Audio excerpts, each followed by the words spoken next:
تشوف حل. قال له انت كده بتضيع وقتك ووقتي، كده بتضيع وقتك ووقتي. يعني ربنا سبحانه وتعالى حياة مريضة عنده ان هو بيضيع وقته. ربنا سبحانه وتعالى هو المنتقم، واتمنى ان ربنا حضرتك هو في يديها. رسالة جت دلوقتي على التليفون. الموضوع انتهى من الساعة 6:03 بالظبط. 6:03. طبعا ولادها لسه ما سمعوش الخبر، لسه اول دلوقتي ان هم يسمعوا الخبر. امهم توفت.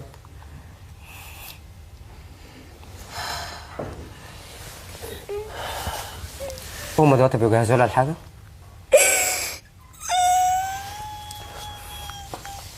إنا لله وإنا إليه راجعون. إنا لله وإنا إليه راجعون. ربنا يصبرنا. ربنا يصبرك أنت كمان ويصبرهم. معلش يا آي، معلش يا ماما، ده ربنا، ده قدر ربنا سبحانه وتعالى. معلش يا حسين، إن شاء الله تكبروا كده بإذن الله وتعملوا اللي هي كانت نفسها فيه. مش عارف يعني. يلا ناخد فاصل صغير.